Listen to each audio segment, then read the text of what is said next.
Hello everyone, स्वागत है बेटा आप सबका हमारे इस नए लेक्चर में कंटिन्यूटी के। और आपको याद होगा बेटा कि कंटिन्यूटी में जितना भी थियोरेटिकल एस्पेक्ट है वो सारा का सारा हमने कंप्लीट कर लिया है और हम बेटा सवालों की प्रैक्टिस कर रहे हैं। तो आज का जो लेक्चर होगा वो एंटायरली बेटा क्वेश्चन प्रैक्टिस पर बेस्ड होगा और मुझे पूरी उम्मीद है कि आज के लेक्चर के बाद आपका कंसेप्ट कंटिन्यूटी का बहुत ज़्यादा स्ट्रॉन्ग हो जाएगा। तो आपको आज का लेक्चर जैसा भी लगेगा बेटा मुझे साथ साथ आप कमेंट में बिल्कुल बताते चलिएगा, ताकि मैं भी मोटिवेटेड रहूं इसी तरीके से हर चैप्टर में आपके लिए इतनी ही मेहनत करने के लिए। तो सॉल्व करते हैं बेटा आज अपने पहले सवाल के साथ। हमारे पास क्वेश्चन बेटा दिया हुआ है। फर्स्ट क्वेश्चन आज का है, let f x is equal to under root of signum of ax square plus ax plus 1, under root of signum of ax square plus ax plus 1 और डिवाइडेड बाय बेटा लिखा हुआ है cot inverse x square minus a, divided by cot inverse x square minus a। हमें बेटा बोला जा रहा है if fx is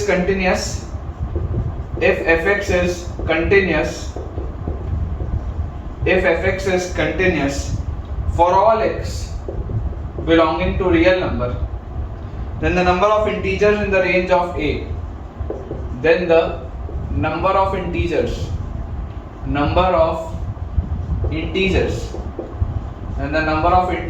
in the range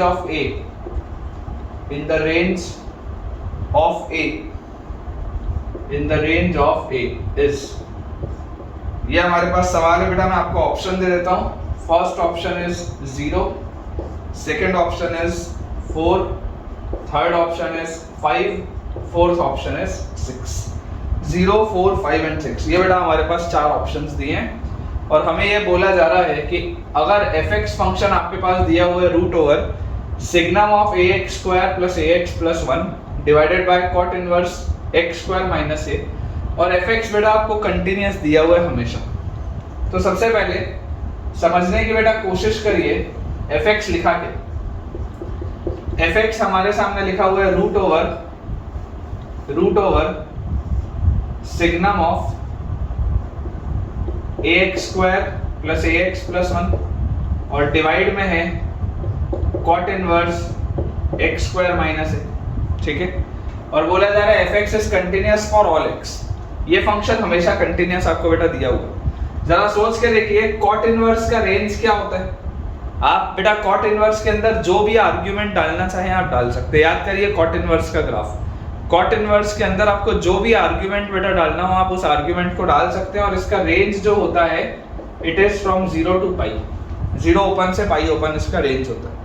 तो अगर बेटा कॉट इनवर्स का रेंज 0 से पाई आ रहा है, इसका मतलब क्या है? इसका मतलब बेटा ये है हमारे पास कि यार ये नीचे वाली चीज तो हमेशा ही पॉजिटिव है, ये नीचे वाली क्वांटिटी हमेशा ही पॉजिटिव है। तो अगर बेटा ये नीचे वाली क्वांटिटी हमेशा पॉजिटिव हमारे पास दी हुई है, इसका मतलब नीचे वाली क्वांटिटी से तो कोई फर्क ही नहीं पड़ रहा।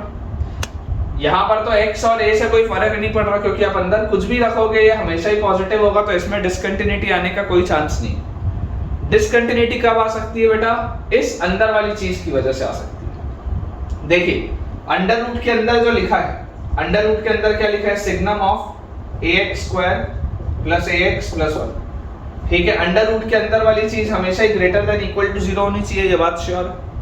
अब अगर बेटा अंडर रूट के अंदर वाली चीज हमेशा ही बेटा आपको क्लियर है कि यार ग्रेटर देन या इक्वल टू 0 होनी चाहिए डिसकंटिन्यूटी से बचने के लिए, तो यार सिग्नम की वैल्यू क्या होगी?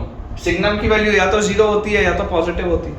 अगर सिग्नम की वैल्यू 0 हुई, अगर सिग्नम की बेटा वैल्यू 0 हुई तो ax square plus ax plus 1 equal to 0 हो जाएगा, अगर सिग्नम की वैल्यू 0 हुई तो। लेकिन आप बेटा क्या जानते हैं? आप ये जानते हैं कि सिग्नम फंक्शन जो होता है बेटा वो 0 पर डिसकंटिन्यूअस होता है। याद करिए सिग्नम का अगर आप ग्राफ देखेंगे तो सिग्नम का ग्राफ ये होता है हमारे पास, this is the graph of signum function. तो सिग्नम फंक्शन डिसकंटिन्यूअस कहां पर होता है बेटा? सिग्नम फंक्शन डिसकंटिन्यूअस होता है 0 पर। मतलब कि अंदर वाली चीज 0 अगर हो गई तो ये आपका फंक्शन डिसकंटिन्यूअस हो जाएगा, लेकिन आपको बोला गया this is a continuous function for all x। Clearly लिखा हुआ it is a continuous function for all x belonging to real number. इसका मतलब मुझे ये चीज देखनी पड़ेगी कि यार ये कभी भी इक्वल टू जीरो नहीं होना चाहिए, यहाँ से इक्वालिटी हटानी पड़ेगी। This should not be equal to zero, क्योंकि अगर ये इक्वल टू जीरो हुआ तो प्रॉब्लम आ जाएगी, डिसकंटिन्यूटी आ जाएगी। इसका मतलब signum of ax square plus ax plus 1 positive होना चाहिए, और अगर ये पॉजिटिव है इसका मतलब 100% सिग्नम की पॉजिटिव वैल्यू तो सिर्फ 1 होती है, तो ये 1 के बराबर होगा। और ये 1 के बराबर कब होगा? when ax square plus ax plus 1 will be greater than 0 for all x belonging to real number। ये आपके पास पॉजिटिव होना चाहिए। ax square plus ax plus 1 should be greater than 0 for all x belonging to real number, क्योंकि अगर ये चीज positive हुई तो सिग्नम 1 आएगा, तो डिसकंटिन्यूटी कभी भी आपके पास नहीं आएगी, ये बात श्योर। अब मुझे बेटा एक जगह भी ये तो नहीं दिया गया है कि यार ये एक क्वाड्रेटिक है, ऐसा तो नहीं बोला गया ना कि a की वैल्यू 0 नहीं हो सकती। सोच के देखो, ऐसा भी तो हो सकता है कि ये क्वाड्रेटिक ना हो। तो case 1 when this is not a quadratic, when this is not a quadratic, case 1 है जब ये क्वाड्रेटिक ना हो। तो अगर ये क्वाड्रेटिक ना हो मतलब कि a का वैल्यू 0 के बराबर होगा, तो अगर a का वैल्यू 0 हुआ तो ये 0 ये 0, 1 greater than 0 आ रहा है which is true, 1 greater than 0 आ रहा है which is true, मतलब a equal to 0 तो एक सही आंसर है मेरा। इसके बाद second case, case 2 when this is a quadratic, when this is a quadratic, तो जब ये क्वाड्रेटिक होगा, सोच के देखिएगा, जब ये पूरी चीज क्वाड्रेटिक होगी तो आपको बोला जा रहा है क्वाड्रेटिक एक्सप्रेशन है जो ग्रेटर देन 0 है फॉर ऑल x, मतलब कि इसका d क्या होगा? लेस देन 0 होगा। अगर ये फंक्शन ग्रेटर देन 0 है मतलब इसका d लेस देन 0 होगा, और ये माउथ ओपनिंग अपवर्ड्स पैराबोला भी होगा, मतलब a पॉजिटिव होना चाहिए, और d लेस देन 0 अगर मैं करूंगा तो d लेस देन 0 के हिसाब से क्या आएगा? b स्क्वायर माइनस 4ac, मतलब माइनस 4 है, this should be less than 0, यही आएगा। तो यहां से आप देख लो a into a minus 4 should be less than 0, number line बनाएंगे 0 4 positive negative positive, less than 0 के लिए बेटा आ जाएगा a बिलोंग्स टू 0 से 4, ठीक है। लेस देन 0 के लिए क्या आ जाएगा? a बिलोंग्स टू 0 से 4, और 0 से बड़ा होना ही चाहिए था, तो ये आंसर आ रहा है 0 से 4। तो केस 2 का आंसर आ जा रहा है 0 से लेकर 4 तक, और केस 1 का आंसर आ जा रहा है 0। मतलब इसका फाइनल आंसर क्या होगा? इसका फाइनल आंसर मेरे पास आएगा a बिलोंग्स टू 0 क्लोज्ड से 4 open. Final answer will be a belongs to 0 closed से 4 ओपन। तो 0 क्लोज्ड से लेकर 4 ओपन तक। तो अगर बेटा 0 क्लोज से लेकर 4 ओपन तक मेरे पास आ रहा है आंसर, तो नंबर ऑफ इंटीजर्स पूछा जा रहा है ना, number of integers in the range of a, कितने इंटीजर्स होंगे? a will be equal to 0 1 2 and 3। ये 4 इंटीग्रल वैल्यूज आ रही है बेटा। देखो 4 एक्सक्लूडेड है, 4 आप रख नहीं सकते, आप रख के देख लो। आप अगर 4 रखोगे तो d ग्रेटर देन 0 आ जाएगा, प्रॉब्लम आ जाएगी। आप 4 नहीं रख सकते, ठीक है ना, 4 आप नहीं रख सकते, इसलिए आपका आंसर है 0 से लेकर 3 तक टोटल 4 इंटीग्रल वैल्यूज है बेटा। इसका आंसर होगा बी ऑप्शन, ठीक है। मैं भी एक बार आंसर चेक कर लेता हूं, लेकिन अपने हिसाब से बेटा इसका आंसर आएगा बी ऑप्शन, बिल्कुल सही है बेटा। a belongs to close 0 से 4 आंसर आ रहा है, B option is the right answer.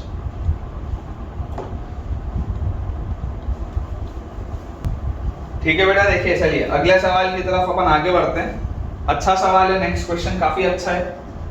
Question हमको दिया हुआ है, let fx be an odd continuous function। let fx be an odd continuous function, ठीक है, ऑड फंक्शन है और कंटिन्यूअस आपको बेटा ये दिया हुआ है on real number line, this is an odd continuous function on real number line and takes only rational values,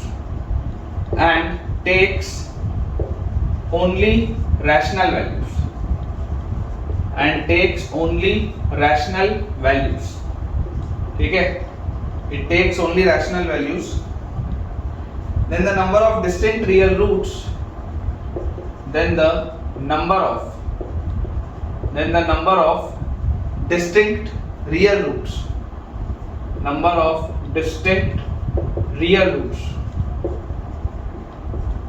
of distinct real roots of the equation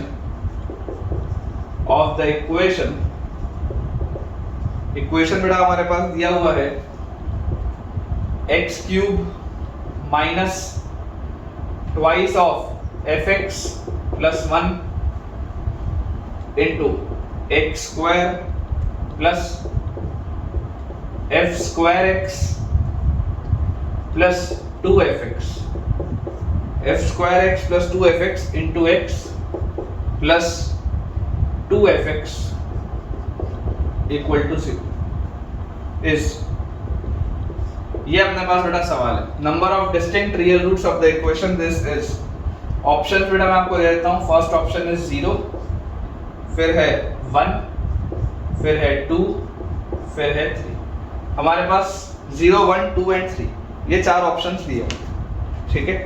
question में आपके लिए बेटा देखिए दोबारा एक बार रिपीट कर देता हूं। लिखा है let fx be an odd continuous function. Important चीज ये है, this is a continuous function आपको दिया हुआ on real number line and it takes only rational values. Real number line में ये कंटीन्यूअस फंक्शन है बेटा and it takes only rational values. ये इरैशनल वैल्यूज कभी नहीं ले रहा, ये हमेशा ही रैशनल वैल्यूज ले रहा है। Then the number of distinct real roots of the equation, ये आपके पास एक इक्वेशन लिखा हुआ है। जरा बेटा ध्यान से सोचिएगा कि यार अगर fx आपके पास एक फंक्शन दिया हुआ है, ऑड फंक्शन है मतलब ओरिजिन के अबाउट सिमेट्रिक होगा, और मुझे ये भी अगर बेटा इसमें दिया हुआ है that it is a continuous function, ये एक कंटीन्यूअस फंक्शन है ऑन रियल नंबर लाइन और ये सिर्फ रैशनल वैल्यूज लेगा, ये कभी भी इरैशनल वैल्यू नहीं लेगा बेटा, ये हमेशा ही रैशनल वैल्यू लेगा। इसका मतलब क्या? इसका मतलब ये है बेटा कि देखिए आपको एक चीज पता है कि नंबर लाइन में अगर मान लीजिए आपके पास एक रैशनल क्वांटिटी लिखी है तो रैशनल क्वांटिटी के जस्ट अगल बगल में इरैशनल होगा, फिर रैशनल होगा, मतलब सारे नंबर्स लाइन से जमे हुए हैं, रैशनल इरैशनल रैशनल इरैशनल इस तरीके के नंबर्स जमे हुए हैं, आपको पता है। अब अगर ये एक कंटीन्यूअस फंक्शन है तो कंटीन्यूअस फंक्शन ये कब हो पाएगा? जब रैशनल पर तो ये रैशनल हो ही, लेकिन अगल बगल की इरैशनल वैल्यूज में भी ये रैशनल वैल्यू ले रहा हूं। सोच के देखो, आपको अगर बोला जा रहा है कि ये रियल नंबर लाइन में एक कंटीन्यूअस फंक्शन, तो इसका मतलब क्या है? कंटीन्यूअस फंक्शन ये कब होगा? This will be a continuous function जब ये रैशनल नंबर में तो रैशनल वैल्यूज लेगा ही, लेकिन अगल बगल की इरैशनल वैल्यूज में भी क्या होगा? रैशनल वैल्यू लेगा, अदरवाइज तो ये डिसकंटीन्यूअस हो जाता। मान लो अगर ये रैशनल पॉइंट पे रैशनल है और उसके बगल में ये जो इरैशनल वाले पॉइंट्स हैं q प्लस और q माइनस पे जो इरैशनल वाले पॉइंट्स हैं, अगर उसमें आपका फंक्शन वो सेम वैल्यू नहीं लेता, अगर उसमें आपका ये फंक्शन सेम वैल्यू नहीं होता तब तो ये डिसकंटीन्यूअस हो जाता, लेकिन आपको कंटीन्यूअस दिया हुआ। और इसके बाद में भी देखो ये वाले q प्लस के बाद में भी बेटा जो पॉइंट होगा उसमें भी सेम वैल्यू ही होगा अगले रैशनल में भी, तभी तो ये बेटा आपका एक कंटीन्यूअस फंक्शन बनेगा ना। तो मैं आपको जो समझाना चाह रहा हूं बेटा, समझाने वाला पॉइंट ये है कि this function fx must be a constant function, ये मैं आपको समझाना चाह रहा हूं, must be a constant function. Otherwise आप सोच के देख लो, अगर बेटा आप इसको कांस्टेंट फंक्शन नहीं लेते, अगर आप इसको कांस्टेंट फंक्शन नहीं लेते, मान लो आप इसको इस तरीके का कोई फंक्शन लेते हो, ये कोई आपने ऐसा फंक्शन ले लिया कंटीन्यूअस है, आपने कोई ऐसी स्ट्रेट लाइन ले ली कंटीन्यूअस है, तो इसमें तो आप यार ये देखो कि ये तो रैशनल में हो सकता है रैशनल हो, लेकिन इरैशनल में इरैशनल भी हो सकता है, रैशनल में हो सकता है रैशनल वैल्यू आ रही हो लेकिन इरैशनल में इरैशनल वैल्यू आ जाएगी, हो सकता है, पॉसिबल है। लेकिन आपको बोला जा रहा है कि ये हमेशा ही सिर्फ रैशनल वैल्यूज ले रहा है और डिसकंटीन्यूअस भी कहीं नहीं है, हमेशा ही कंटीन्यूअस है। तो बेटा क्योंकि ये कंटीन्यूअस भी है और क्योंकि ये सिर्फ रैशनल वैल्यूज ले रहा है, क्योंकि ये कंटीन्यूअस भी है और क्योंकि बेटा ये सिर्फ और सिर्फ आपकी रैशनल वैल्यूज ले रहा है, इसका मतलब क्या है? इसका मतलब ये है बेटा कि ये जरूर एक कांस्टेंट फंक्शन होगा। बिना कांस्टेंट फंक्शन हुए ये पॉसिबल ही नहीं है, बिना कांस्टेंट फंक्शन हुए ये पॉसिबल ही नहीं है। अदरवाइज तो इरैशनल में इरैशनल वैल्यूज भी आ सकती हैं कहीं ना कहीं, अगर पूरी नंबर लाइन में आप देखोगे तो कभी ना कभी इरैशनल वैल्यूज भी आ सकती हैं। लेकिन अगर मुझे बोला जा रहा है कि नहीं ये सिर्फ रैशनल वैल्यूज ले रहा है और है भी कंटीन्यूअस, इसका मतलब वो एक ही कोई वैल्यू होगी जो चल रही होगी। तो हम मान लेते हैं कि यार fx is equal to c, कोई एक कांस्टेंट ये आपका फंक्शन होगा, क्योंकि आपको ये फंक्शन क्या दिया हुआ है? Odd function. आपको बेटा ये फंक्शन क्या दिया हुआ है, ऑड फंक्शन दिया हुआ है। इसका मतलब ऑड फंक्शन का मतलब क्या हो जाएगा, देखो since this is an odd function तो f of x will be equal to, या ऐसा नहीं, f of minus x will be equal to minus times of fx। ये डेफिनेशन होता है ऑड फंक्शन का। f ऑफ माइनस x जब आप करेंगे that will be minus times of fx। तो f ऑफ x का वैल्यू क्या है बेटा, c है, और ये क्योंकि कांस्टेंट फंक्शन है तो f ऑफ माइनस x भी क्या होगा, c होगा। And this will be equal to, f of minus x भी c के बराबर होगा, and this will be equal to minus c। Minus times of fx लिखा हुआ है ना, तो माइनस c, क्योंकि ये कांस्टेंट फंक्शन है बेटा। This is a constant function for all x belonging to real numbers. Number line में, रियल नंबर लाइन में ये कंटीन्यूअस फंक्शन था, और ये कांस्टेंट क्यों है, क्योंकि ये हमेशा कंटीन्यूअस है और रैशनल वैल्यूज ले रहा है, इसलिए कोई भी एक कांस्टेंट फंक्शन होगा।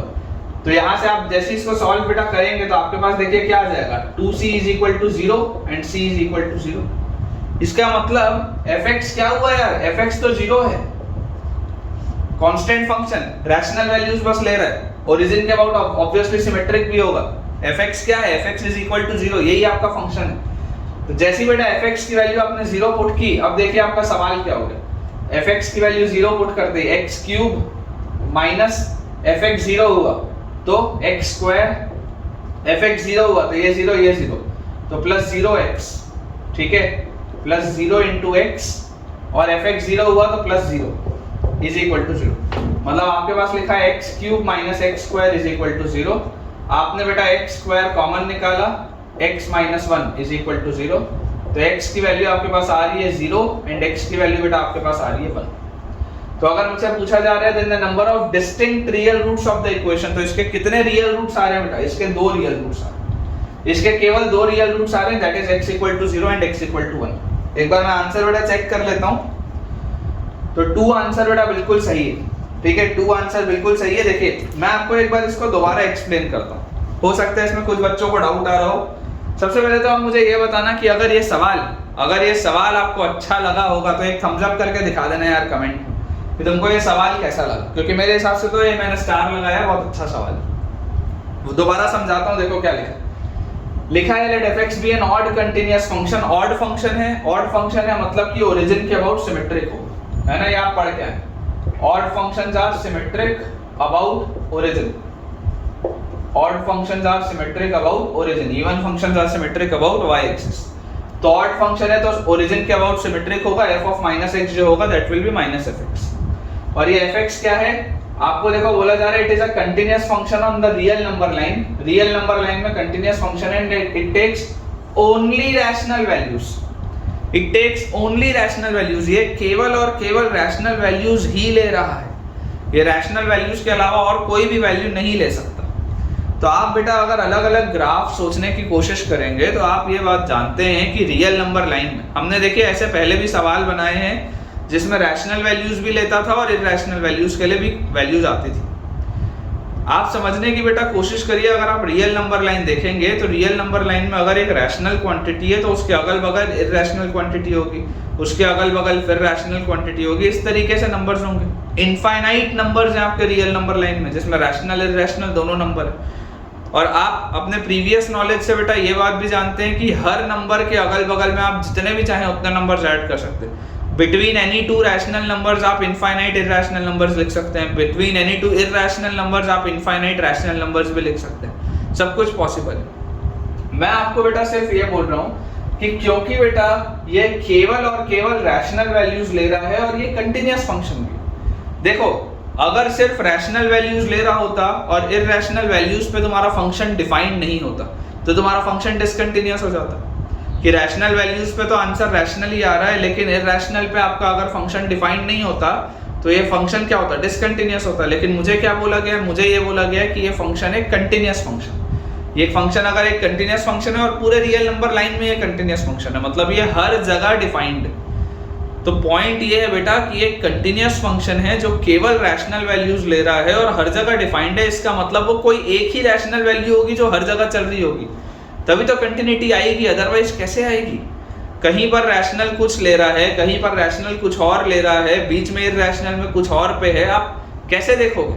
आप हर जगह इरैशनल नंबर में भी रैशनल डालोगे तो कैसे होगा? तो पॉसिबल नहीं है, डिसकंटिन्यूटी आ जाएगी। इसलिए हमने बोला कि fx must be a constant function. ये बहुत एक इंपॉर्टेंट पॉइंट है बेटा, इस कंसेप्ट को आप याद रखेंगे, इस कंसेप्ट को आप याद रखेंगे, इस पे सवाल बनते हैं कि fx must be a constant function. fx आपके पास एक कांस्टेंट फंक्शन होना चाहिए, ठीक है। अब अगर fx को मैंने एक कांस्टेंट फंक्शन मान लिया तो मैंने बोला let fx is equal to c for all x belonging to real.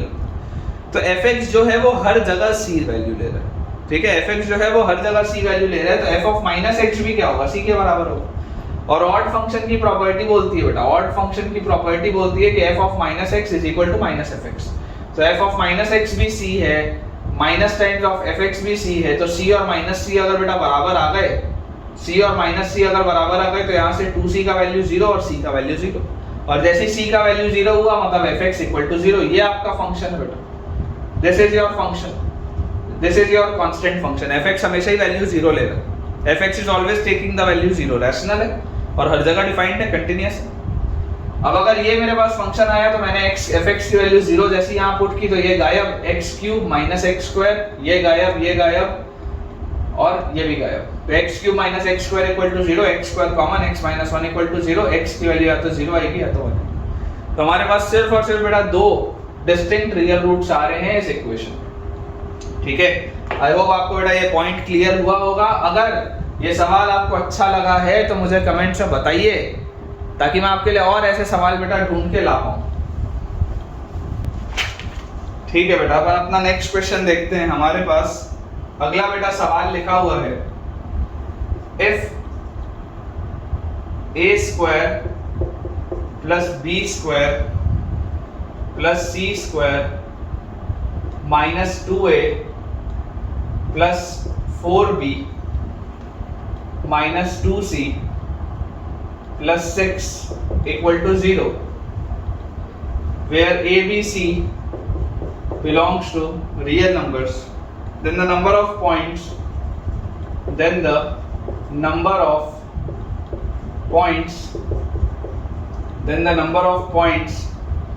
of discontinuity of number of points of discontinuity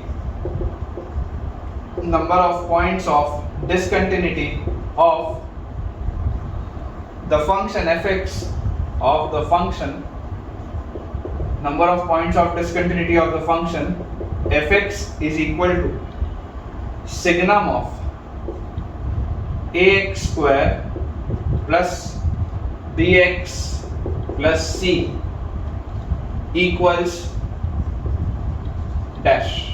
ये हमारे पास बड़ा सवाल है, ठीक है। ऑप्शन में आपको दे देता हूं। First option is 0, second option is 1, third option is 2 and fourth option is more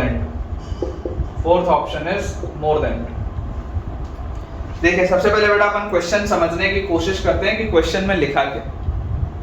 question आपको बोल रहा है if a square plus b square plus c square minus 2a plus 4b minus 2c plus 6 equal to 0, जहां पर abc real है, then the number of points of discontinuity of the function. ये signum function discontinuous कब होगा बेटा, जब ये अंदर वाला आर्गुमेंट 0 के बराबर होगा। ये बात तो हमको पता है कि signum function will be discontinuous जब उसके अंदर वाला आर्गुमेंट 0 के बराबर हो।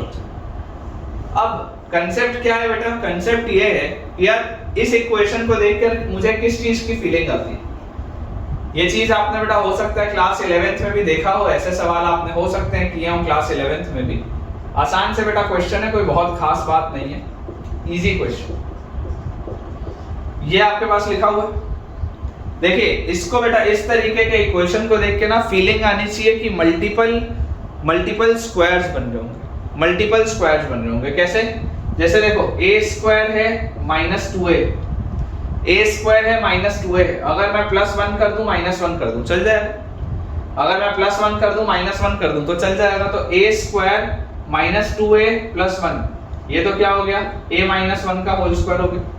देख लो ध्यान से, a square minus 2a plus 1 क्या हो जाएगा, a माइनस 1 का होल स्क्वायर, ये माइनस 1 एक्स्ट्रा है, कोई बात नहीं। फिर यहाँ देखो ये b square plus 4b, b square plus 4b, अगर मैं प्लस 4 कर दूं, अगर मैं माइनस 4 कर दूं तो b square plus 4b plus 4। ध्यान से बेटा देखिए b square plus 4b plus 4, यार ये तो क्या लिखा हुआ है, b प्लस 2 का होल स्क्वायर लिखा हुआ है। देख लो b square plus 4b plus 4, ये क्या लिखा हुआ है, b प्लस 2 का होल स्क्वायर लिखा है, ये -4 एक्स्ट्रा है क्या, कोई बात नहीं। फिर क्या लिखा है, c square minus 2c, c square minus 2c, अगर मैं अगेन 1 ऐड कर दूं 1 सब्ट्रैक्ट कर दूं तो c square minus 2c plus 1, c square minus 2c plus 1, ये क्या लिखा हुआ है, c माइनस 1 का whole square, c square minus 2c plus 1, c minus 1 का होल स्क्वायर।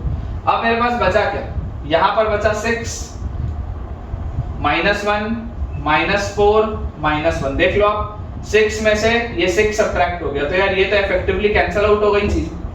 इन सवालों की बेटा ब्यूटी ऐसी होती है कि ये बढ़िया सा आंसर आ जाता है, ठीक है। तो ये 3 squares is equal to basically 0 लिखा हुआ है। अब जरा सोच के देखो, 3 परफेक्ट स्क्वायर का सम 0 के बराबर है बेटा, 3 परफेक्ट स्क्वायर का सम अगर 0 के बराबर है देन इट मींस कि ये तीनों ही परफेक्ट स्क्वायर 0 हो गए, क्योंकि परफेक्ट स्क्वायर जो होता है वो या तो 0 होता है या तो पॉजिटिव होता है, नेगेटिव तो हो ही नहीं सकता। तो अगर 3 परफेक्ट स्क्वायर्स का सम 0 के बराबर है तो तीनों ही क्या होंगे बेटा, 0 होंगे।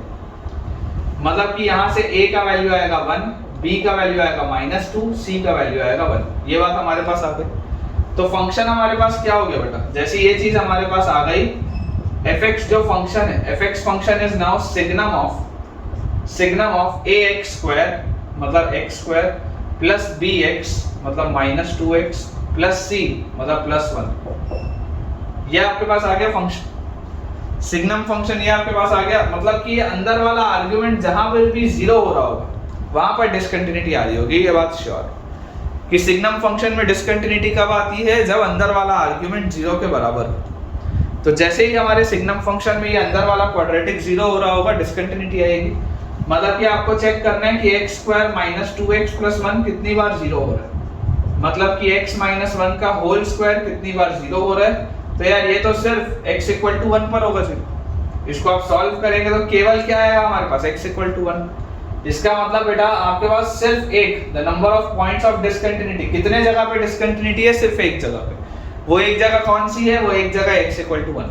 Number of points of discontinuity is 1 only, answer will be B option, ठीक है। Number of points of discontinuity of the function fx equal to signum ax square plus bx plus c equals 1 आएगा बेटा, और वो discontinuity आएगी कहां पर, x equal to 1 पर, ठीक है। बिल्कुल बेटा सही आंसर दिया हुआ है। चलिए अगले सवाल की तरफ आगे बढ़ते हैं। चलिए अगला सवाल देखते हैं बेटा, हमारे पास नेक्स्ट क्वेश्चन लिखा हुआ है, ठीक है। मैं आपको बहुत सारे क्वेश्चंस कराऊंगा यार, बहुत सारे सवाल, आज का पूरा लेक्चर और इसके बाद हो सकता है एक लेक्चर और या 2 लेक्चर और मैक्सिमम, उतना हम करेंगे सिर्फ क्वेश्चंस की प्रैक्टिस, ताकि आपका कमांड कंटिन्यूटी में भी उतना ही अच्छा आ जाए जितना हमने लिमिट्स में मेहनत की, जितनी हमने आईटीएफ में मेहनत की, जितनी हमने रिलेशंस फंक्शन में मेहनत की, सब में उतनी ही मेहनत है। और जितने भी बेटा क्लास 12th के बच्चे हैं, जितने भी बेटा क्लास 12th के बच्चे हैं जो इस वीडियो को अभी देख रहे होंगे, जिस दिन आज ये लेक्चर अपलोड हुआ है, आज 2 अक्टूबर है, गांधी जयंती है, तो जितने बच्चे आज इस लेक्चर को देख रहे हैं या आने वाले 2 या 3 महीने में भी बेटा जो भी बच्चे इस लेक्चर को देखेंगे, आप एक काम ये करिएगा कि देखिए सीबीएसई का एग्जाम होने वाला है अगले साल क्लास 12th बोर्ड का, ठीक है, और ये होने वाला है 2023 में फरवरी के महीने में, ऐसा अभी अनुमान लगाया जा रहा है। डेट शीट शायद आ जाएगी कुछ समय में, लेकिन ये एक्सपेक्टेड है कि फरवरी के मंथ में 12th बोर्ड के एग्जाम होंगे। आप अगर स्कूल पॉइंट ऑफ व्यू से देखो, ये तो सब आईआईटी की लेवल की चीजें चल रही, आप अगर बेटा स्कूल पॉइंट ऑफ व्यू के लिए एक क्रैश कोर्स चाहते हैं मैथ्स का, जिसमें मैं हर चैप्टर को कवर करूं, स्कूल पॉइंट ऑफ व्यू से कवर करूं, और एक क्रैश कोर्स का जो 1 शॉट सीरीज होती है कि एक वीडियो एक चैप्टर, अगर आप चाहते हैं, भले फिर वो वीडियो 2 घंटे का हो, 3 घंटे का हो, 4 घंटे का हो या 5 घंटे का हो, I won't mind recording it, मतलब लेकिन वो एक वीडियो होगा और पूरा आपका एक चैप्टर खत्म हो जाएगा। तो क्लास 12th के मैथ्स का अगर आपको क्रैश कोर्स चाहिए होगा, सीबीएसई के बच्चों के लिए या स्टेट बोर्ड के भी अगर बेटा कोई भी बच्चे देख रहे हैं, तो मोर और लेस सेम सिलेबस होता है। अगर आपको क्रैश कोर्स चाहिए होगा तो मुझे कमेंट्स में आज ही बताइए, जिस भी दिन आप इस वीडियो को सुन रहे हैं, इस बात को सुन रहे हैं, आप मुझे कमेंट्स में इस बात को बताइएगा, ताकि मैं अकॉर्डिंगली बेटा आपके लिए उस चीज को प्रिपेयर कर पाऊं, क्योंकि बोर्ड एग्जाम्स में भी बेटा अच्छा करना हमारे लिए जरूरी है, ठीक है। तो आप में से जितने भी बच्चे चाहते हैं कि 1 शॉट सीरीज आए, सीबीएसई के एग्जाम्स के लिए आए, क्लास 12 बोर्ड के लिए आए, जिसमें एक दिन में एक चैप्टर, और भले वो 4 घंटे का वीडियो हो या 5 घंटे का वीडियो हो, लेकिन उस एक वीडियो में पूरा चैप्टर खत्म आपके मैथ्स का। तो आप मुझे बिल्कुल बेटा बताइएगा, तो अपन क्लास 12 बोर्ड के लिए वो क्रैश कोर्स भी प्लान करेंगे। ठीक है, कमेंट्स बेटा मुझे बताना आप। चलिए अगला सवाल देखते हैं बेटा। नेक्स्ट क्वेश्चन लिखा है हमारे पास, let fx is equal to 1 minus sine x divided by pi minus 2x का whole square. 1 minus sine x divided by pi minus 2x का whole square multiplied by log of sin x divided by log of 1 plus pi square minus 4 pi x plus 4x square. ये हमारे पास बेटा दिया हुआ है, log of 1 plus pi square minus 4 pi x plus 4x square, और ये function है when x is not equal to pi by 2। ये आपके बेटा डिफाइनिंग है when x is not equal to pi by 2।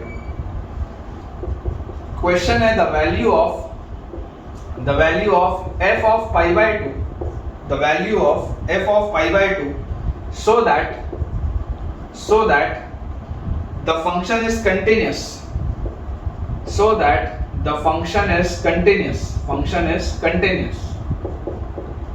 the value of f of pi by 2 so that the function is continuous at x equal to pi by 2 is dash। ये हमारे पास सवाल है। Option जो मैं आपको दे देता हूं। First option is 1/16, second option is -1/32, third option is 1/64 and fourth option is -1/64। ठीक है, ये हमारे पास दिया हुआ है बेटा the value of f of pi by 2 so that the function is continuous। अब आप जानते हैं कि लिमिट एग्जिस्ट करानी पड़ेगी, right hand limit left hand limit same होगी, और उससे ये सवाल सॉल्व होगा। ठीक है, ऐसे सवाल हमने पहले भी किए। तो बेसिकली ये है कि सिर्फ लिमिट्स का सवाल, सिंपल सा लिमिट्स का सवाल। हम ऐसा करते हैं, सबसे पहले लिख लेते हैं पूछा क्या जा रहा है। Limit x approaches pi by 2, आपको इसकी वैल्यू निकालनी, जो लिमिट का आंसर होगा वही f of pi by 2 भी आना चाहिए। तो limit x approaches pi by 2 1 minus sine x upon pi minus 2x का whole square multiplied by log of sine x divided by, नीचे देखो क्या लिखा हुआ है, लॉग ऑफ, अंदर देखेंगे बेटा ध्यान से, 1 प्लस ये जो लिखा हुआ है इसको देखो ध्यान से, पाई square minus 4 pi x plus 4x square. क्या इसको देखकर पाई माइनस 2x के होल स्क्वायर की फीलिंग आती है? ये देखो, ये जो यहाँ पर भी पाई माइनस 2x का होल स्क्वायर लिखा था, इसको देखो पाई माइनस 2x का होल स्क्वायर, तो pi square plus 4x square minus 4 pi x, वही तो लिखा है। ठीक है, अब मैं आपको बोलता हूँ यार x अप्रोचेस पाई बाय 2 में फीलिंग नहीं आती, आप तो ऐसा करो x को लिख लो पाई बाय 2 माइनस h। तुमको लेफ्ट हैंड लिमिट निकालना हो या राइट हैंड लिमिट निकालना हो, क्या फर्क पड़ता है, आएगा तो दोनों सेम। कंटिन्यूटी आप चेक कर रहे हैं, आपको बोला जा रहा है कि फंक्शन आपका कंटीन्यूअस है, तो left hand limit right hand limit दोनों सेम आएगा, लिमिट एग्जिस्ट करेगी और वही answer f of pi by 2 का आएगा। तो अपन पाई बाय 2 माइनस h पे निकाल लेते हैं, पाई बाय 2 प्लस h पे भी वही आएगा, आप चाहें तो घर पे करके देख सकते हैं। अगर मैं पाई बाय 2 माइनस h इसमें पुट कर दूं तो मेरे पास देखो क्या आ जाएगा, लिमिट h अप्रोचेस 0, x को हमने रखा है pi by 2 minus h, limit h approaches 0 1 minus sine of pi by 2 minus h, sine 90 minus theta क्या होता है, sine 90 minus theta is cos theta, तो 1 minus cos h upon pi minus 2x, तो 2x क्या होगा, pi minus h, 2x will be pi minus h। ठीक है, और इस पूरे का लिखा हुआ है बेटा square into log of sine pi by 2 minus h, sine 90 minus theta cos theta, तो log of cos h upon, नीचे देखेंगे ध्यान से, लॉग ऑफ 1 प्लस क्या लिखा हुआ है, पाई माइनस 2x, मतलब पाई, एक सेकंड गलती कर दी, 2x will be pi minus 2h। 2x जब आप बेटा करोगे एलसीएम पहले लेना पड़ेगा, 2x will be pi minus 2h, इसको ठीक कर लेते हैं, है ना, पाई माइनस 2h ये लिखा हुआ है, 2x will be pi minus 2h। तो यहाँ पर भी आप देखेंगे पाई minus 2x pi minus 2h, ठीक है, पाई माइनस 2h और उसका स्क्वायर लिखा है, इसको यहाँ क्लोज, इसका स्क्वायर और ये बंद, ठीक है। ये हमारे पास बेटा चीज लिखी हुई है, थोड़ा इसको मैं बड़ा लिख देता हूँ ताकि आपको दिखाई दे। Limit h approaches 0। अब देखो आप बेटा जैसे इसको ओपन करेंगे, पाई से ये पाई तो गया, वैसे यहाँ पर देखो पाई से ये पाई तो गया, तो इफेक्टिवली क्या लिखा हुआ है, लिमिट h अप्रोचेस 0, ये लिखा हुआ है 1 minus cos h upon minus minus plus हो गया और ये हो गया 2h का स्क्वायर मतलब 4h स्क्वायर, ठीक है। इधर क्या लिखा हुआ है, अच्छा यहाँ पर देखो log के अंदर cos h है, log के अंदर cos h है। मैंने आपको एक चीज बताई है log वाली प्रोफाइल में, log मतलब देखो बेस कुछ नहीं लिखा, आप e मान लो, e मान लो, ठीक है, ठीक है। यहाँ पर बेस कुछ भी नहीं लिखा, आप e मान के इसको कर लो, फर्क नहीं पड़ेगा। मैं आपको ये बोलता हूँ log वाली बेटा अगर आपके पास प्रोफाइल आई हुई है तो log वाली प्रोफाइल कैसे सॉल्व करते हैं, log वाली बेटा प्रोफाइल सॉल्व करने के लिए हम बोलते हैं कि आप इसमें अभी आप अंदर वाला आर्गुमेंट देखो किसकी तरफ जा रहा है, जब h आप 0 की तरफ लेके जाओगे cos 0, ये अंदर वाला आर्गुमेंट 1 की तरफ जा रहा है। अगर मैं आपको बोल दूं कि यार इसमें 1 ऐड कर दो, 1 ऐड कर दो और 1 सब्ट्रैक्ट भी कर दो, अंदर वाले आर्गुमेंट में आप 1 ऐड कर दो 1 सब्ट्रैक्ट भी कर दो, मतलब मैं आपको क्या लिखने बोल रहा हूं, मैं आपको इसको ये लिखने बोल रहा हूं, देखिएगा ध्यान से, log of 1 plus cos h minus 1, मैं आपको ये लिखने बोल रहा हूं।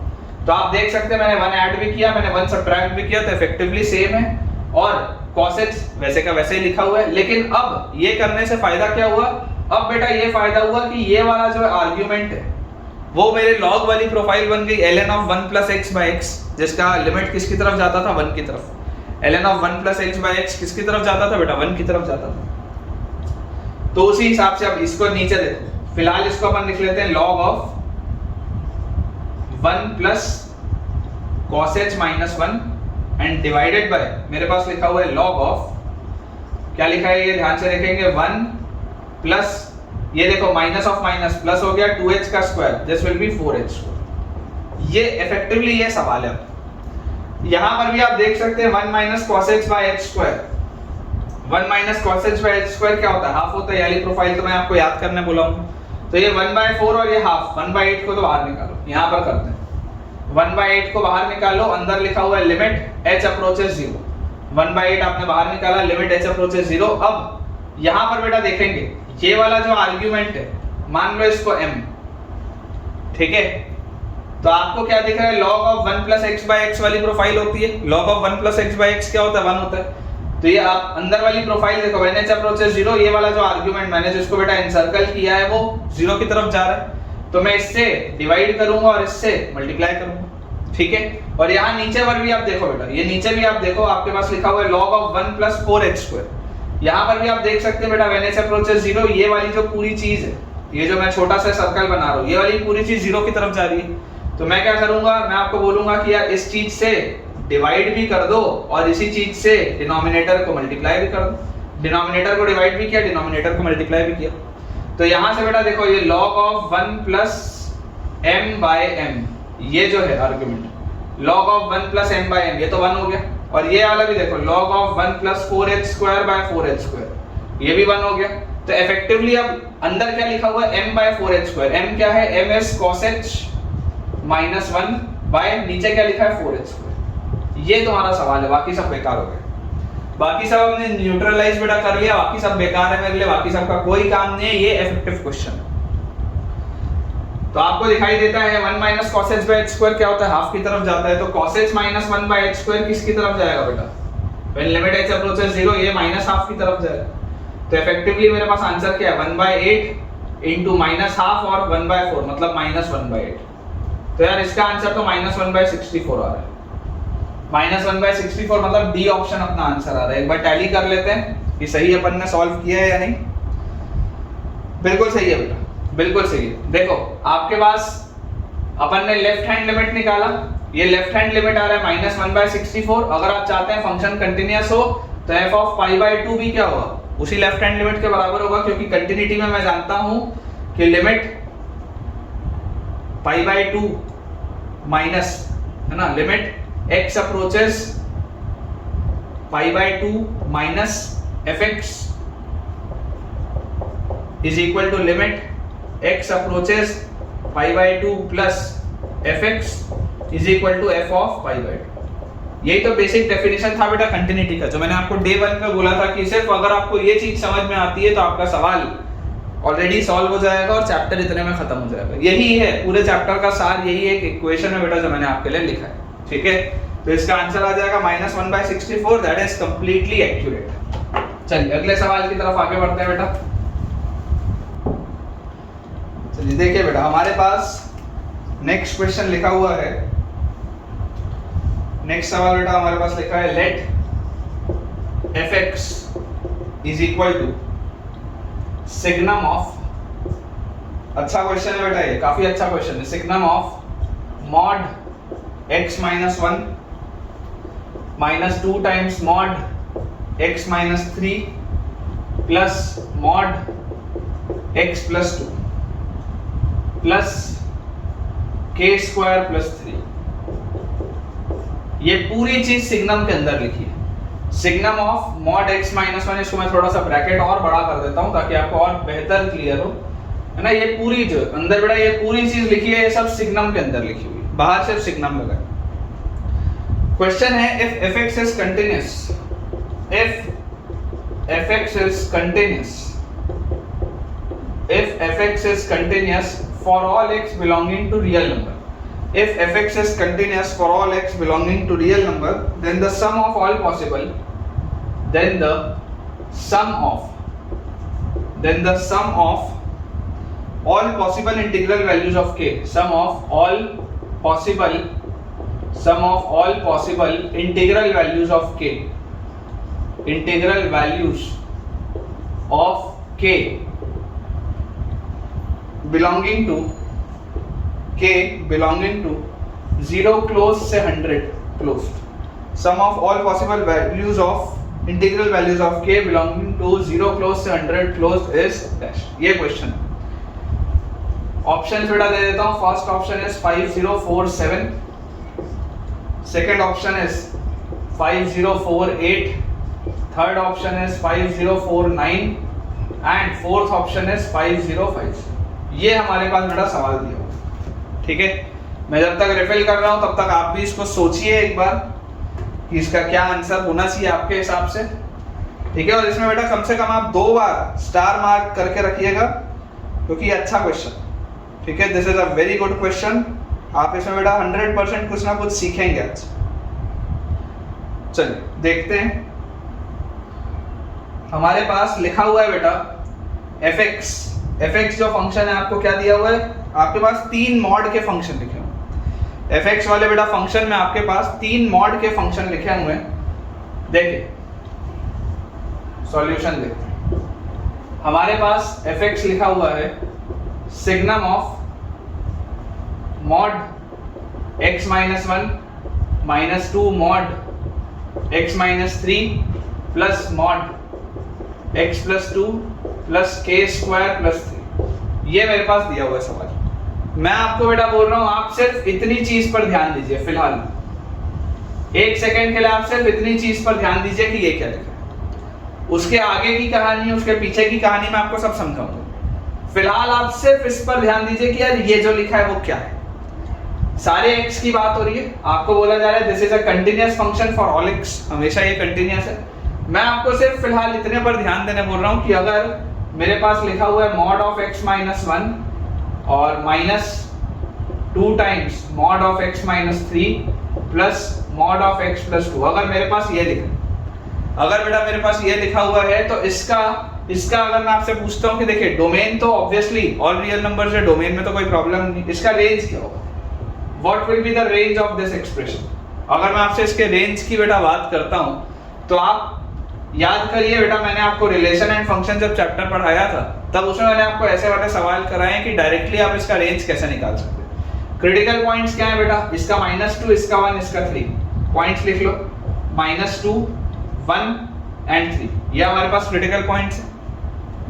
जब आप x को 3 से बढ़ा लोगे, जब आप बेटा x को 3 से बढ़ा लोगे तो 3 से बड़े में ये वाला पहला वाला ब्रैकेट पॉजिटिव खुलेगा, ये वाला ही ब्रैकेट पॉजिटिव खुलेगा, मतलब -2 टाइम्स ऑफ x माइनस 3, और 3 से बड़ा लोगे तो ये भी पॉजिटिव खुलेगा। तो आप देख सकते हैं x और x, 2x और माइनस 2x, 2x और माइनस 2x, ये x और x, 2x और माइनस 2x कट गया। उसके बाद -2 और -3 +6 और +2 +8 और -1 7। मतलब कि 3 से बड़ी वैल्यूज के लिए तो ये हमेशा ही क्या है बेटा, 3 से बड़ी वैल्यूज के लिए तो ये हमेशा ही 7 ले रहा है वैल्यू। मतलब इसका आंसर हमेशा ही 7 आएगा, 3 से बड़ी वैल्यूज ऑलवेज 7 कांस्टेंट आएगा। ठीक है, 3 पर क्या होगा देखो, अगर आप 3 रखोगे तो 3 - 1 2, 3 पर ये 0 और 3 + 2 5, 5 और 2 7। तो 3 पर इसकी वैल्यू 7 आ रही है, 3 से बड़े पर भी इसकी वैल्यू 7 आ रही है, कोई दिक्कत नहीं। अब हम बात करते हैं 1 से 3 के बीच। ठीक है, इसको मिटा देते हैं। 1 से अगर बेटा 3 के बीच में अपन बात करें, है ना, 1 से 3 के बीच में ये 7 के बराबर है। तो 1 से 3 के बीच में बेटा अगर हम बात करेंगे तो आप देखिए, आप बोल रहे हैं x is line between 1 and 3। if x is line between 1 and 3, ये वाला ब्रैकेट तो पॉजिटिव खुलेगा, दैट इज x - 1। ये वाला ब्रैकेट नेगेटिव खुलेगा, तो नेगेटिव खुलेगा तो ये नेगेटिव बैलेंस हो जाएगा। तो ये मैं लिख लेता हूं प्लस ट्वाइस ऑफ x - 3।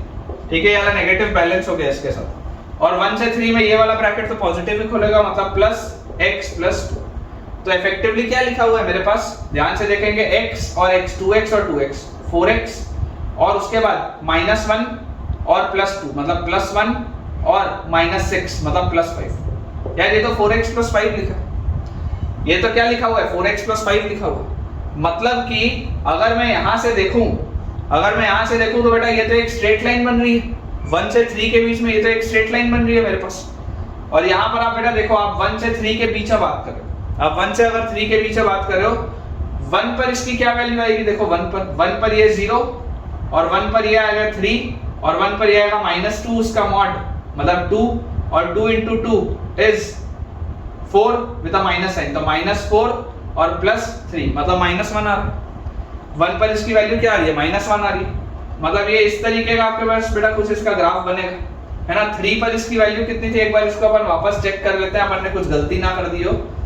तो हमारे पास x और 2x और x 4x लिखा है, बिल्कुल सही है। 2 × -3 ये आ गया हमारे पास -6 और -1। एक चीज बेटा यहाँ गलत हो गई, इसको ठीक कर लेंगे। देखिए यहाँ पर आप देखेंगे -6 और -1, -7 और +2, यहाँ -5 आएगा बेटा। 4x -5 आएगा, मतलब है तो स्ट्रेट लाइन ही। और x की वैल्यू 3 पर यहाँ से भी क्या आ जा रहा है, 7 आ जा रहा है। ये इसको थोड़ा सा बेटा मैं ठीक कर लेता हूँ। ये इस तरीके का आपके पास लाइन आ गई, ऐसी आपके पास लाइन आ गई। 1 पर इसकी वैल्यू आ रही है देखो कितनी, -1। 1 जैसी रखोगे तो 1 पर ये 0, ये आएगा आपके पास 3 और 1 रखते ही 1 - 3 -2 का मॉड इज 2, 2 × -2 इज -4, -4 + 3 इज -1। ठीक है, 1 पर इसकी वैल्यू आ जा रही है -1। अब अगर बेटा मैं बात करूं, 1 से 3 के बीच में बात हो गई। अब हम बात करते हैं किसके बीच में, 1 से 3 के बाद अब हम बेटा बात करते हैं -2 से 1 के बीच में।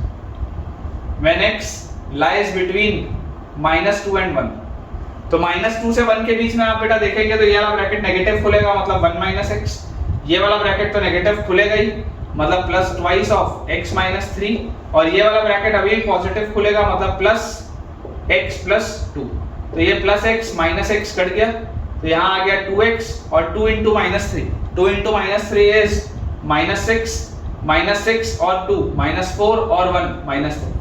ये आ रहा है मेरे पास 2x -3, देख लो, +x -x कट गया, ये 2x है और 2 × -3 इज -6 और +2 -4 और +1 इज -3, 2x -3 आ रहा है। x की वैल्यू देख लो, जब आप x की वैल्यू 1 रखते तो वही -1 आ रहा है। अब ये भी क्या है बेटा, ये भी आपके पास एक स्ट्रेट लाइन है, इसका भी स्लोप पॉजिटिव है, इसका भी स्लोप पॉजिटिव है। तो ये भी आपके पास किस तरीके की लाइन होगी, कुछ ऐसी लाइन होगी। देखो x की वैल्यू -2 पर क्या आंसर आएगा, x की वैल्यू -2 पर अगर मैं देखूंगा तो -2 -1 -3 का मॉड 3, -2 -3 -5 का मॉड 5 × -2 -10 और -2 + 2 ये 0। तो आपके पास ये आ जाएगा -7, मतलब कि ये और नीचे से आपके पास चालू होगा। यहां से बेटा आपके पास मान लीजिए कहीं से चालू होगा इस तरीके से, ये इस तरीके से आपके पास लाइन आएगी। देखो ये वाली लाइन अलग थी, ये वाली लाइन अलग है। ये लाइन का स्लोप 4x था, ये वाली लाइन का स्लोप 4 था, ये वाली लाइन का स्लोप 2 है, अलग है, लाइन अलग है। ठीक है, और इस पर -2 पर इसकी वैल्यू देखो कितनी आ रही है, -7 आ रही है। देख लो, -2 रखोगे तो -4 -3 -7 आ जाएगा, और -1 रखोगे तो 1 रखोगे तो 1 रखते ही -1 दे देगा, बिल्कुल सही है, ये आ गया -7। इसको भी मिटा लेते हैं, ठीक है, इसको भी मिटा लेते हैं। अब फाइनली देखते हैं लास्ट में क्या आएगा। तो लास्ट बेटा अगर मैं अब बात करूं कि अगर 1 से भी छोटा होगा, सॉरी -2 से भी अगर छोटा होगा, तो -2 से भी छोटा होगा तो सारे ही मॉड नेगेटिव खुलेंगे। तो -2 से छोटा होगा तो ये आएगा 1 - x पहला वाला, फिर ये भी नेगेटिव खुलेगा तो प्लस ट्वाइस ऑफ x - 3, ये भी नेगेटिव खुलेगा मतलब -x - 2, तो -x -2x और प्लस 2x कैंसिल आउट। और उसके बाद कांस्टेंट टर्म क्या है, तो कांस्टेंट टर्म है यहाँ पर 1, 2 × -3 is -6 और -2, तो यार -8 और 1 -7 आ रहा है, -7 आ रहा है, मतलब ये तो इस तरीके की लाइन होगी, कांस्टेंट लाइन इस तरीके की होगी। तो इसका ग्राफ कैसा है, -2 या उससे छोटी वैल्यूज के लिए -7 है, फिर ये ग्राफ बढ़ेगा, फिर ये ग्राफ और बढ़ेगा, फिर ये ग्राफ हमेशा 7 वैल्यू देगा। मतलब कि मुझे जो चीज बेटा समझ में आ रही है, ठीक है, ये वाली चीजें मैंने आपको पहले ही बताई है, ये वाली बेटा जो पूरी चीज है, ये वाली जो पूरा एक्सप्रेशन लिखा हुआ है ये मॉड का, ये जो 3 मॉड का ये पूरा एक्सप्रेशन लिखा हुआ है यार, ये तो हमेशा -7 से 7 के बीच में होगा। देख लो, ये हमेशा ही -7 से 7 के बीच में होगा, आप चाहे कुछ भी रख लो, आपको x जो रखना है आप रख लो, ये पूरी चीज कंटिन्यूअस है और ये हमेशा -7 से 7 के बीच में आएगा। अब अगर बेटा ये पूरी चीज -7 से 7 के बीच में आ रही है, इसका क्या मतलब है, इसका ये मतलब है कि आपके पास सिग्नम ऑफ, ये एक एक्सप्रेशन लिखा है जो -7 से 7 के बीच में, और उसमें लिखा है +k² + 3। अब अगर आप चाहते हैं एक सिग्नम फंक्शन को कंटिन्यूअस कराना, क्या लिखा हुआ है, f(x) is कंटिन्यूअस। अगर आप चाहते हैं एक सिग्नम फंक्शन को कंटिन्यूअस कराना, मतलब कि अंदर वाली चीज कभी भी 0 के बराबर नहीं होनी चाहिए। It can be either positive, it can be either negative, 0 के बराबर तो नहीं हो सकता। इस बात को आप सोच के देखो, अगर ये 0 के बराबर हो गया तो सिग्नम डिसकंटिन्यूअस हो जाएगा, अगर ये 0 से बड़ा हुआ तो हमेशा पॉजिटिव होगा 1, अगर ये 0 से छोटा होगा तो हमेशा नेगेटिव होगा -1। ये बात क्लियर है, लेकिन ये कभी भी 0 के बराबर तो नहीं हो सकता। तो बेटा मैं आपको ये चीज बोलूंगा कि यार ये वाला पूरा एक्सप्रेशन -7 से 7 के बीच में है। अब k² + 3 उसके साथ मेरे पास लिखा हुआ है। कितने बच्चों को यार ये चीज समझ में आती है कि यार ये जो k² + 3 लिखा है ना, ये जो k² + 3 लिखा, ऑब्वियसली पॉजिटिव क्वांटिटी, ये एक पॉजिटिव क्वांटिटी है, k² इज पॉजिटिव, उसमें 3 ऐड हो रहा है, पॉजिटिव क्वांटिटी। अगर ये पॉजिटिव क्वांटिटी लिखी है ना यार, इसको ना -7 से बड़ा होना पड़ेगा, ये इंपॉर्टेंट है, ये बहुत इंपॉर्टेंट है बेटा। k² + 3 जो कि एक पॉजिटिव क्वांटिटी है, उसको -7 से बड़ा होना पड़ेगा, क्योंकि अगर वो -7 से छोटा हो गया, सोच के देखो, पहली बात तो k² + 3 कभी भी नेगेटिव नहीं हो सकता, तो ये -7 से बड़ा होगा ऑब्वियसली। -7 से ये बड़ा क्यों होना पड़ेगा, k² + 3 को बेटा -7 से, एक सेकंड, -7 भी मत लिखो आप इसको लिखो, देखो बेटा आप इसको लिखो, इसको आप ठीक कर लो, k² -7 से तो बड़ा होगा ही, k² + 3 को 7 से भी बड़ा होना पड़ेगा। ये जो k² + 3 उसके साथ में बेटा लिखा हुआ है, इसको 7 से ही बड़ा होना पड़ेगा। क्यों बड़ा होना पड़ेगा, क्योंकि यार देखो अगर k² + 3 7 से बड़ा हुआ तो ऑफ कोर्स इस पूरी चीज से हमेशा ही बड़ा होगा k² + 3, और ये पूरी चीज क्या हो जाएगी, पॉजिटिव हो जाएगी। आपके पास दो चीजें हो सकती थी कि या तो k² + 3 जो आ रहा है, या तो वो -7 से छोटा हो जाए, या तो वो 7 से बड़ा हो जाए। देखो 7 से बड़ा होगा तो ऑटोमेटिकली -7 से तो बड़ा हो ही जाएगा, तो ये तो कभी हो नहीं सकता, ये वाला केस तो बेटा कभी पॉसिबल नहीं है, क्योंकि ये एक पॉजिटिव क्वांटिटी है, ये एक नेगेटिव क्वांटिटी। तो मुझे जो चीज समझनी है बेटा वो ये समझनी है कि यार k² + 3 को 7 से बड़ा होना पड़ेगा, क्योंकि अगर मैं इस पूरी चीज को, अगर बेटा मैं ये वाले पूरे आर्गुमेंट को इसकी मैक्सिमम वैल्यू से बड़ा कर दूं, अगर मैं ये वाले पूरे आर्गुमेंट को इसकी मैक्सिमम वैल्यू से बेटा मैंने बड़ा कर दिया, तो जैसे मैं इसको इसकी मैक्सिमम वैल्यू से बेटा बड़ा कर दूंगा, ऑटोमेटिकली बेटा आप सोच कर देखिए कि यार ये वाली चीज हमेशा पॉजिटिव हो जाएगी अब अंदर। या इसको आप ऐसे भी सोच सकते हो, आप इसको ऐसा भी सोच सकते हो कि देखो ये वाली चीज -7 से 7 के बीच में थी, ठीक है, तो सिग्नम के अंदर क्या लिखा हुआ है, या तो जो मैंने लिखा था वैसे समझ लो, अब जो लिख रहा हूं वैसे देखो। सिग्नम के अंदर आपके पास लिखा हुआ है एक क्वांटिटी जो -7 से 7 के बीच में, ये वाली क्वांटिटी एक लिखी है सिग्नम के बीच में जो -7 से 7 के बीच में, उसमें बेटा आप k² + 3 ऐड कर रहे हैं। तो उसमें अगर आप k स्क्वायर प्लस 3 ऐड कर रहे हैं तो अब सिग्नम के अंदर लिखा है -7 प्लस k स्क्वायर प्लस 3 से लेकर 7 प्लस k स्क्वायर प्लस 3 तक, ये आपके पास लिखा हुआ है। बेसिकली सिग्नम के अंदर ये लिखा हुआ है ना, -7 से 7 ये है और ये k स्क्वायर प्लस 3 है, तो -7 प्लस k स्क्वायर प्लस 3 से लेकर 7 प्लस k स्क्वायर प्लस 3 तक। तो अगर आप क्या चाहते हैं, आप अगर चाहते हैं बेटा कि ये कंटीन्यूअस हो, तो सिग्नम के अंदर वाली चीज क्या होनी चाहिए? If you want this function to be continuous, तो सिग्नम के अंदर वाली चीज हमेशा पॉजिटिव होनी चाहिए।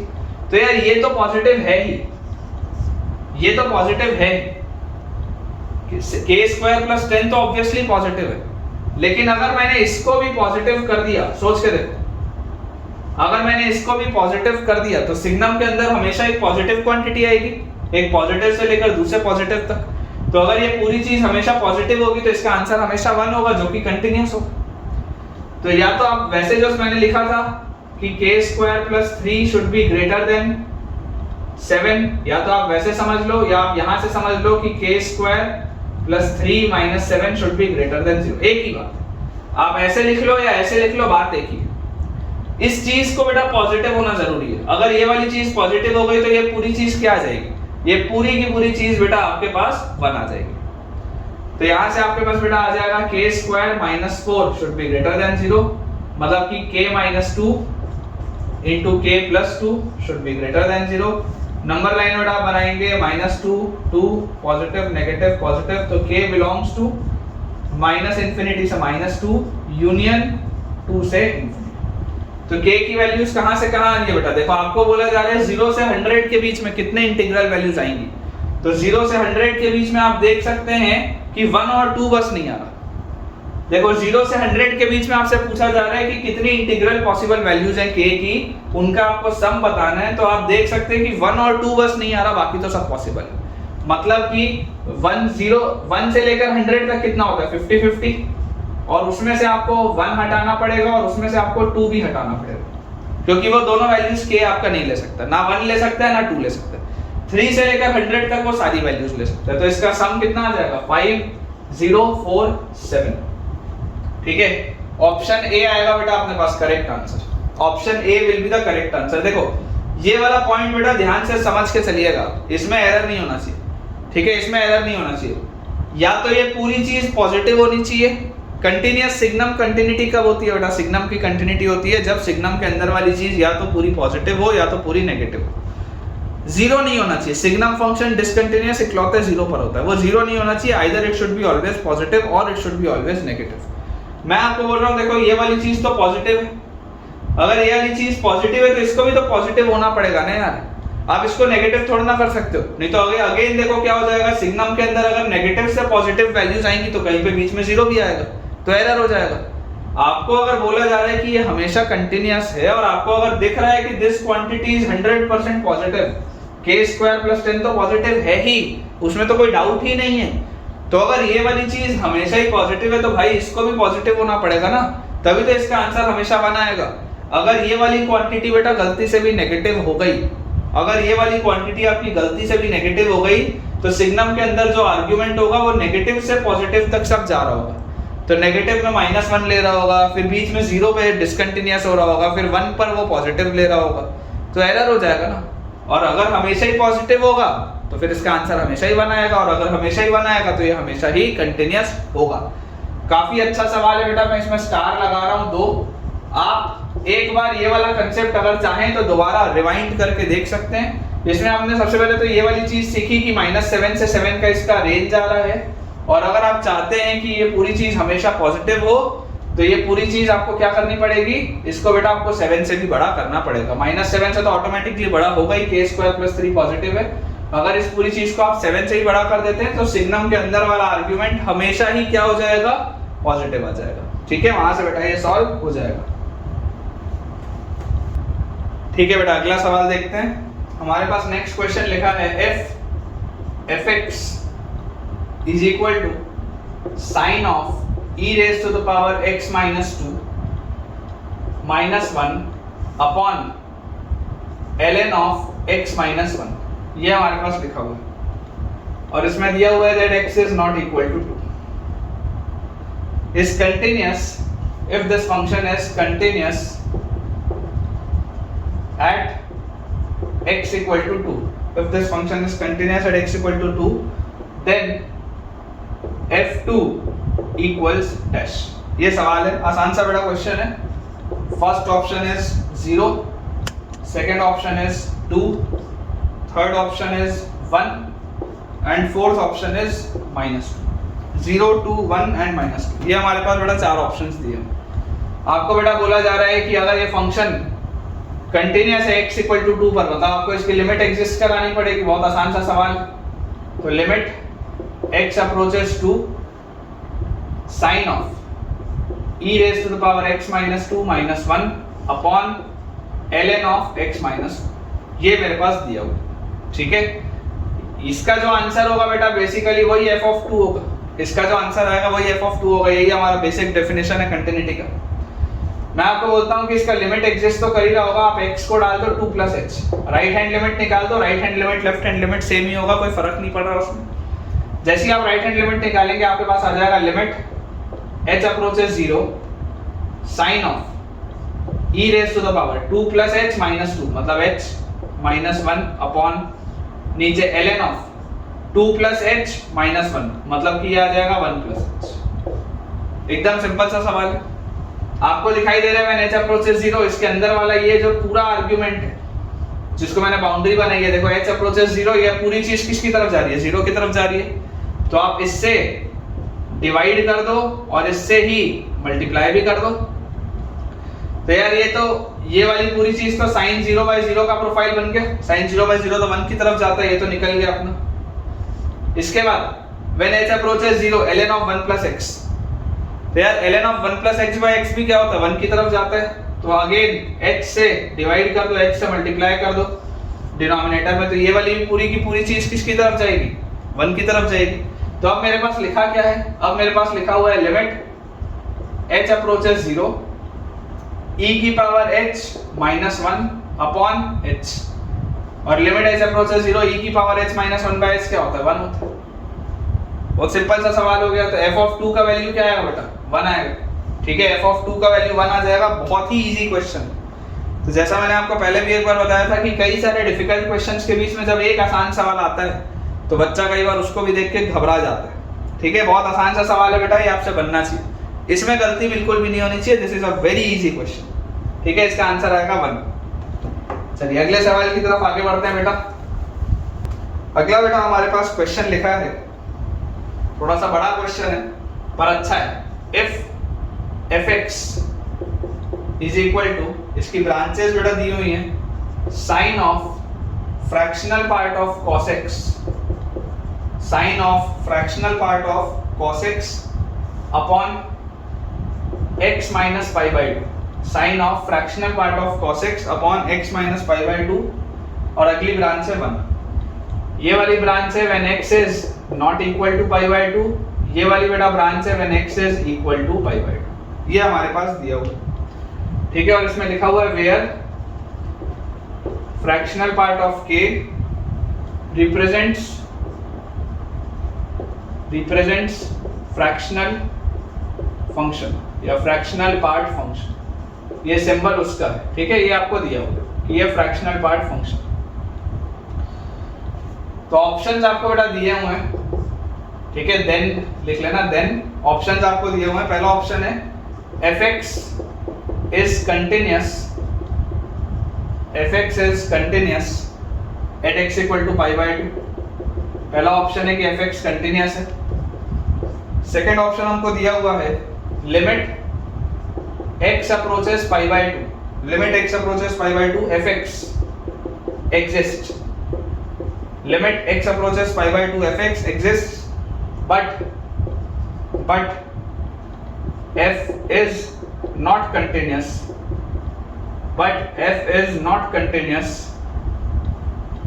at x equal to pi by 2. ये हमारे पास सेकेंड ऑप्शन दिए. थर्ड ऑप्शन बेटा दिया हुआ है limit x approaches pi by 2 fx does not exist, इसकी लिमिट एग्जिस्ट ही नहीं करती. Limit does not exist. And fourth option हमारे पास है limit x approaches pi by 2 minus fx this is equal to 1। ये बेटा हमारे पास सवाल दिया हुआ, ठीक है। काफी अच्छा क्वेश्चन है, थोड़ा सा लंबा था सवाल लेकिन अच्छा सवाल है।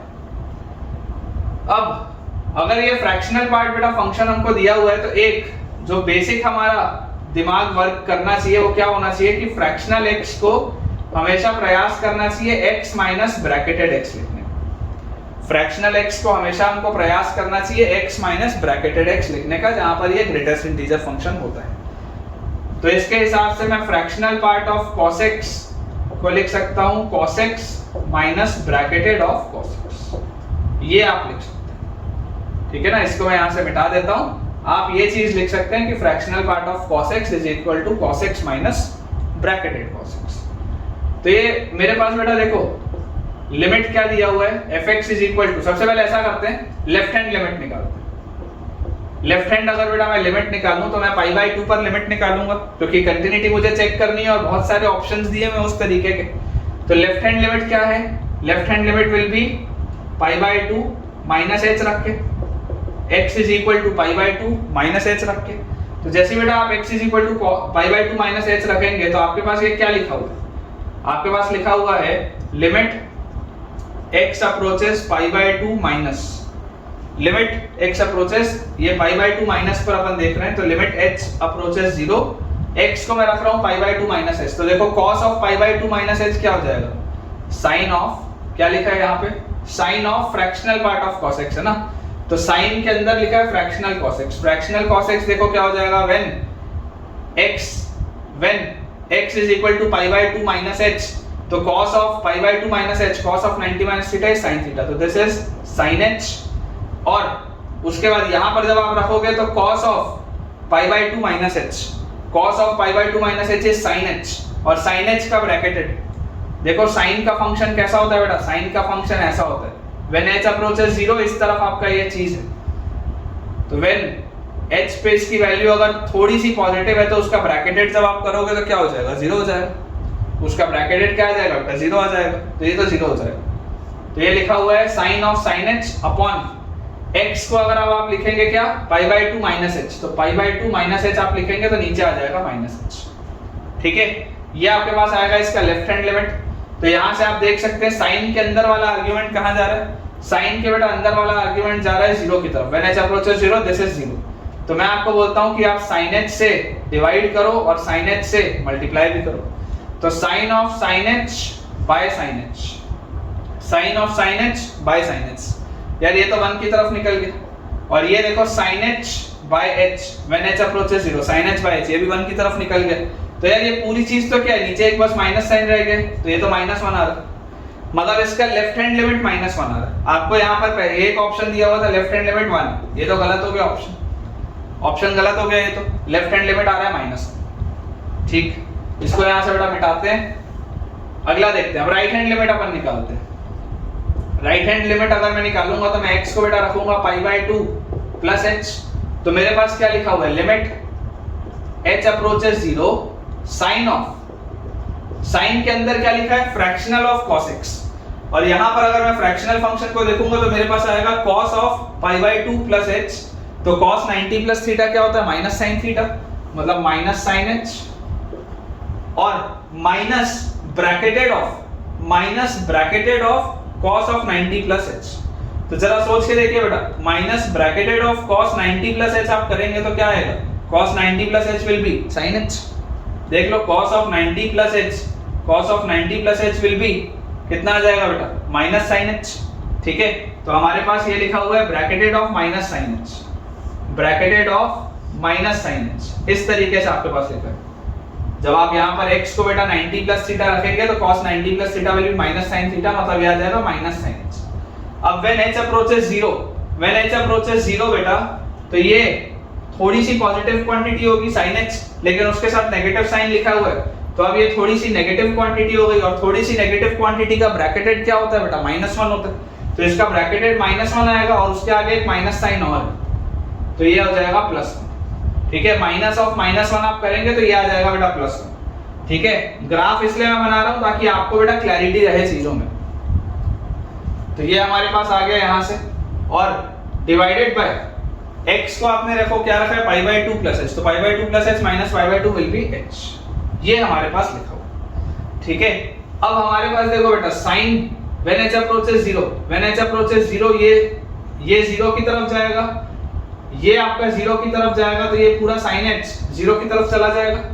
तो यार ये तो ऊपर साइन ऑफ 1 लिखा हुआ है, साइन ऑफ 1 क्या है, sine of 1 is a constant quantity, sine of 1 लिखा हुआ है, this is a constant quantity, और नीचे व्हेन h अप्रोचेस 0, नीचे जो क्वांटिटी है इट इज अप्रोचिंग 0, तो ये पूरी चीज क्या होगी बेटा, ये पूरी चीज प्लस इंफिनिटी की तरफ जाएगी, ये पूरी की पूरी चीज किसकी तरफ जाएगी, प्लस इंफिनिटी की तरफ। तो यार right hand limit plus infinity की तरफ जा रहा है, लेफ्ट हैंड लिमिट -1 है, तो यार लिमिट तो एग्जिस्ट ही नहीं करती, limit does not exist, limit exist ही बेटा नहीं कर रही। देखो आपको ये बोल रहा था fx कंटीन्यूअस है, तो कंटीन्यूअस तो है ही नहीं।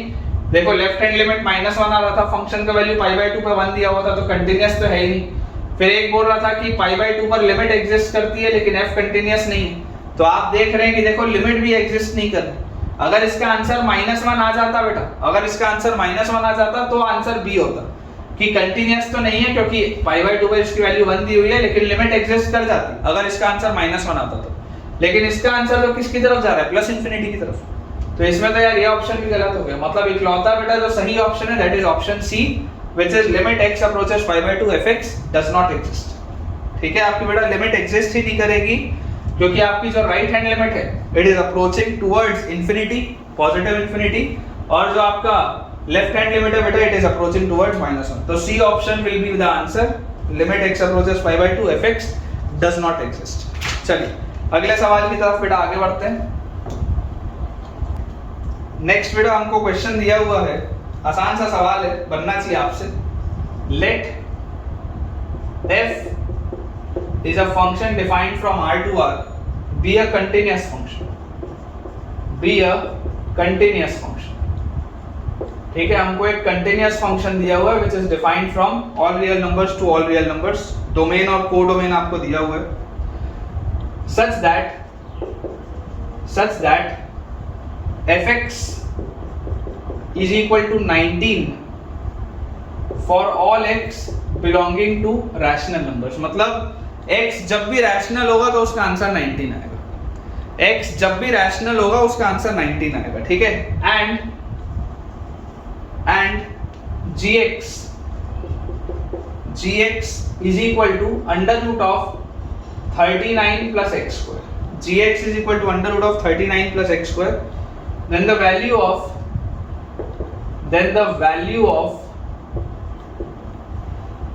gof x is dash। ये हमारे पास सवाल है। पहला ऑप्शन है बेटा 18, दूसरा ऑप्शन है हमारे पास 20, तीसरा ऑप्शन है 25 और चौथा ऑप्शन है 17। 18, 20, 25 एंड 17। अब इस बात को देखिए समझिए बेटा, थोड़ी देर पहले आज ही के लेक्चर में हमने ऐसा सवाल एक किया था जिसमें fx बेटा रैशनल क्वांटिटीज के लिए एक कांस्टेंट फंक्शन मैंने माना था। जैसे मैंने आपको बोला था कि रैशनल के लिए fx रैशनल था और कंटीन्यूअस फंक्शन भी था, तो उसमें हमने सॉल्व किया था, तो fx इक्वल टू 0 उसका आंसर आया था। याद करिए एक सवाल हमने किया था जिसमें total number of distinct real roots निकालने थे। यहाँ पर बेटा आप देखिए, सोच कर देखिए, आपको देखो दिया गया है कि यार डोमेन इसका ऑल रियल नंबर, डोमेन इसका ऑल रियल नंबर, और बोला जा रहा है it is a continuous function, मतलब कंटीन्यूअस है, जहां पे भी डिफाइंड है वहां पे कंटीन्यूअस है। Such that fx is equal to 19 for all x which belongs to rational. सोच के देखो, हर रैशनल नंबर के लिए कितने रैशनल नंबर होंगे, इनफाइनाइट रैशनल नंबर होंगे। हर रैशनल नंबर के लिए बेटा ये जो फंक्शन है वो 19 है, हर रैशनल नंबर के लिए ये फंक्शन 19 आपको दिया हुआ है। अब रैशनल नंबर के अगल बगल में तो इरैशनल नंबर भी होते हैं, रैशनल नंबर के बेटा अगल बगल में इरैशनल नंबर भी होते हैं।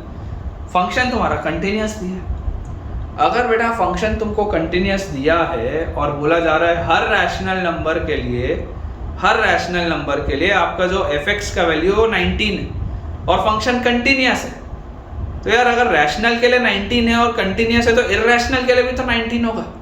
मतलब आप क्या बोल सकते हैं, अगेन जो मैंने पिछले वाले में बेटा कंसेप्ट आपको बोला था, ध्यान से सुनिएगा, दोबारा वही चीज बोल रहा हूं, fx must be a constant function,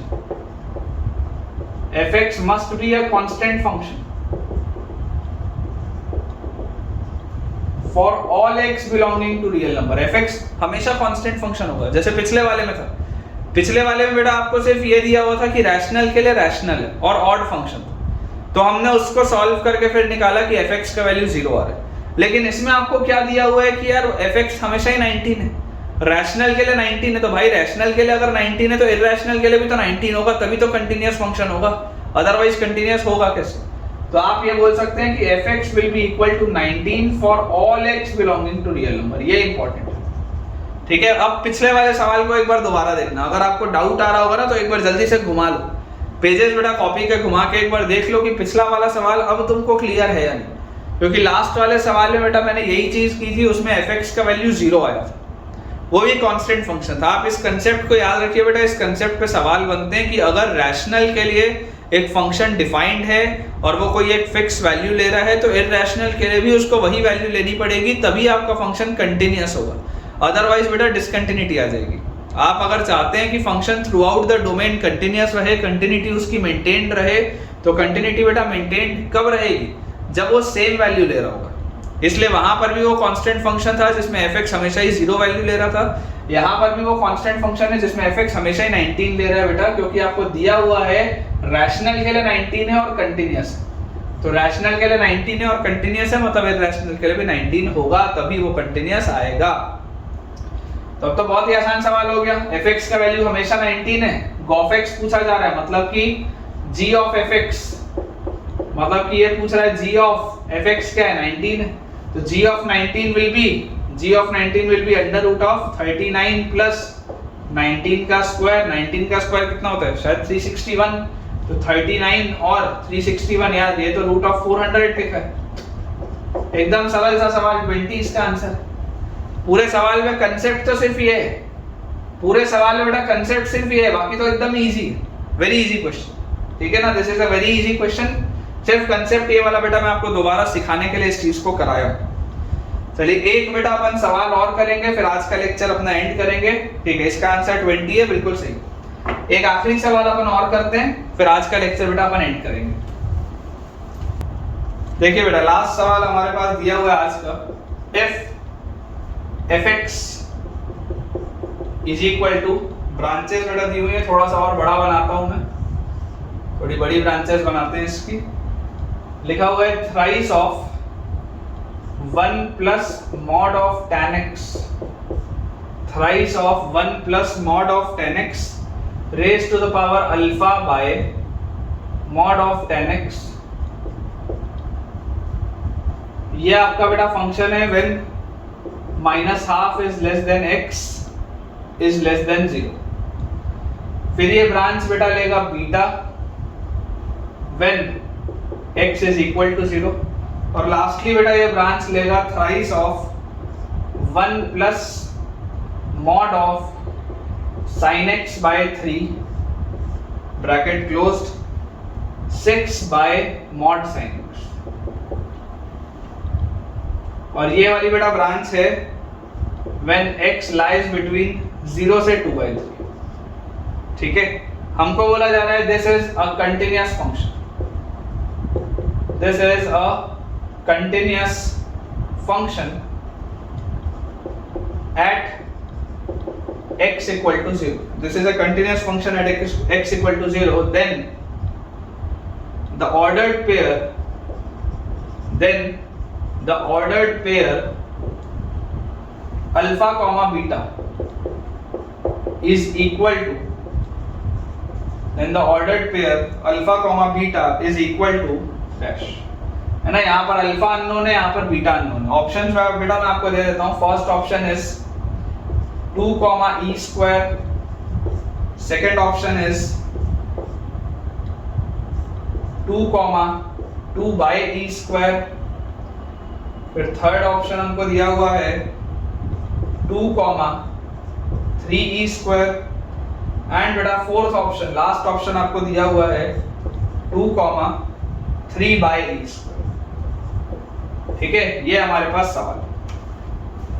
देखिए fx आपको बेटा एक कंटिन्यूअस फंक्शन दिया हुआ है x = 0 पर, तो अप्रोच वही होगा कि इसका लिमिट एग्जिस्ट होना चाहिए, मतलब कि 0 माइनस पर जो लिमिट होगा वही 0 प्लस पर लिमिट के बराबर होगा, और वही चीज बेटा आपकी बीटा के भी बराबर आएगी। देखिए बेटा, जैसे हम इसको सॉल्व करेंगे,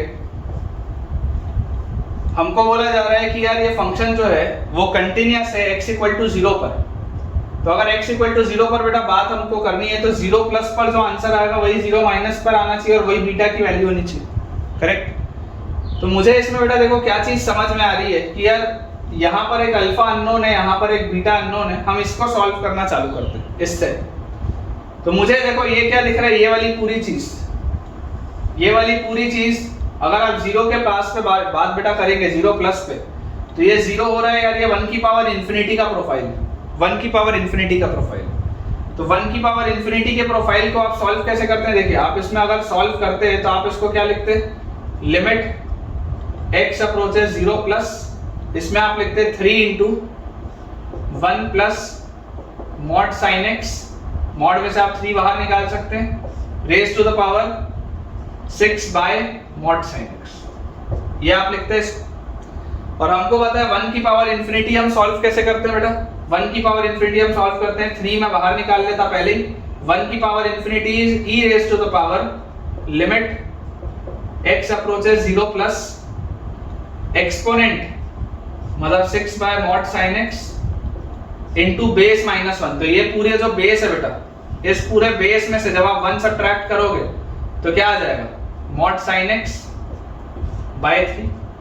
देख लो ध्यान से, आप बेटा इसको सॉल्व कर रहे हैं, 3 आपने पहले ही बाहर निकाल लिया, इंडिटरमिनेट फॉर्म ये है 1 की पावर इन्फिनिटी का, इसको आप सॉल्व करेंगे तो e की पावर आपने सॉल्व किया। आप देख सकते हैं mod sin x से mod sin x कटा, 3 से ये 6 कटा, यहाँ 2 आया, मतलब इसकी लिमिट आ रही है बेटा 3e², राइट हैंड लिमिट इसकी आ रही है 3e²। अब अगर बेटा राइट हैंड लिमिट मेरे पास 3e² आ रही है, इसका मतलब सोच के देखो बीटा का वैल्यू तो क्या होना चाहिए, 3e² के बराबर होना चाहिए। कौन से ऑप्शन में आ रहा है, सी ऑप्शन में आ रहा है, आंसर तो डायरेक्टली मिल गया। 3e² सिर्फ एक ही ऑप्शन में आ रहा है जो इसमें, क्योंकि जो राइट हैंड लिमिट है वही इसके बराबर होगा और वही लेफ्ट हैंड लिमिट के बराबर होगा। चलो लेफ्ट हैंड लिमिट भी करके देखते हैं। ठीक है, ये हमने राइट हैंड लिमिट निकाल ली थी, क्योंकि राइट हैंड लिमिट में कोई भी वेरिएबल नहीं था। लेफ्ट हैंड लिमिट करते हैं। लेफ्ट हैंड बेटा लिमिट करेंगे तो आप क्या लिखते हैं, आप लिखते हैं limit x approaches 0 minus 3 × 1 plus mod 10x raise to the power alpha by mod 10x, यही आप इसमें लिखते हैं। तो यहाँ पर आप बेटा देखो 0 की तरफ लेके जाओगे तो अगेन ये भी 1 की पावर इन्फिनिटी का फॉर्मेट है, 3 बाहर निकालो, लिमिट ये 1 की power infinity is e raise to the power limit x approaches 0 minus, अंदर क्या लिखा हुआ है एक्सपोनेंट मतलब alpha by mod 10x into base -1, ये बेस में से बेटा, इस बेस में से अगर आप 1 सब्ट्रैक्ट करेंगे तो आपके पास आएगा mod 10x। तो यार ये mod 10x और mod 10x तो कट गया, मतलब ये इसका आंसर आ रहा है 3 × e की पावर अल्फा। ठीक है, इसका आंसर आ रहा है 3 × e की पावर अल्फा। तो 3 × e की power alpha is basically equal to 3 × e का स्क्वायर। तो आप देख सकते हैं अल्फा का वैल्यू क्या आएगा, 2 आएगा, वही आपके पास आ भी रहा था, देखो अल्फा का वैल्यू 2 ही आ भी रहा था। ठीक है बेटा, तो इसका आंसर देख लेते हैं, सी ऑप्शन दिया हुआ है 2,3e², बिल्कुल सही। तो इसके साथ बेटा हम अपने आज के लेक्चर के एंड पे पहुंच चुके हैं, और मुझे पूरी उम्मीद है कि इतने सारे क्वेश्चंस की प्रैक्टिस करने के बाद आपका कंटिन्यूटी में बेटा कंसेप्ट और कॉन्फिडेंस दोनों ही और बेहतर हुआ होगा, इंक्रीज हुआ होगा। तो आपको आज का लेक्चर बेटा कैसा लगा है मुझे कमेंट्स में बिल्कुल बताइएगा। और कमेंट मैंने आपको करने के लिए एक चीज़ और बोली है कि आप 12th का मैथ्स का क्रैश कोर्स चाहते हैं, यानी स्कूल पॉइंट ऑफ व्यू से, वो भी आपको मुझे कमेंट्स में बताना है, ताकि अकॉर्डिंगली बेटा मैं उस चीज़ को प्रिपेयर कर पाऊँ। अगर आपको आज का वीडियो पसंद आया तो वीडियो को लाइक करना, चैनल को सब्सक्राइब करना और अपने दोस्तों के साथ इस वीडियो को शेयर करना बिल्कुल भी ना भूलें। और जितने भी बेटा नए बच्चे हैं जो इस वीडियो को पहली बार देख रहे हैं, हमारा टेलीग्राम चैनल है जिसका डिस्क्रिप्शन बॉक्स में बेटा आपको लिंक दिख रहा होगा, उसे ज्वाइन करिए ताकि आपकी पढ़ाई और बेहतर हो पाए और आपको सारे लेक्चर के अपडेट समय पे मिल पाए। Thank you.